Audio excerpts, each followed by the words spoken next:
எனக்கு தெரிஞ்சு ஒரு எல்ராய்க்கு இப்போ 9 இயர்ஸ் ஆகுது. கிட்டத்தட்ட அவனுக்கு 8 1/2 வயசு வரைக்கும், அதாவது ஒரு 1 1/2 வயசுலேருந்து 8 1/2 வயசு வரைக்கும் நான் எப்பவுமே ஜாப் போயிட்டுருந்தேன்.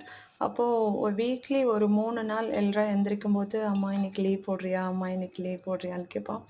ஒர்க் பண்ணும்போது அவனுக்கு நெறைய ஃபுட்டோ எதுவுமே என்னால பண்ணி தர முடியாது. நான் சமைக்கிறதே பெருசு. சும்மா ஏதாவது ஒரு மிக்ஸ்டு ரைஸ பண்ணிட்டு கிளம்பி போயிடுவேன். கூட இருந்த என்னோட சன்ன என்னால கவனிக்கவே முடியாது. ஆனா, அதுக்கப்புறம் இப்போ ஒரு 2, 3 மந்த்ஸா வேலை குவிட் பண்ணதுக்கப்புறம் சின்ன சின்ன விஷயம் பெருசா அவனுக்காக எதுவும் பண்ணலனாலும், சின்ன சின்ன விஷயம் டயர்ட் இல்லாம அவனுக்காக விஷயங்கள் பண்ண முடியுது. அவனுக்கு புடிச்ச ஃபுட். அந்த மாரி தான் லாஸ்ட் வீக் அவன் கேட்டுட்டே இருந்தான் பிரியாணி வேணும்னு. ஸ்கூல்ல நான்வெஜ் அலவுட் இல்லாதனால வெஜ் பிரியாணி கேட்டுட்டே இருந்தான். ஸோ இன்னைக்கு வெஜ் பிரியாணியும், கூடவே வந்து ஸ்வீட் பொட்டேட்டோ வச்சு ஒரு சூப்பர் ஸ்வீட்டும் பண்ணியிருக்கேன்.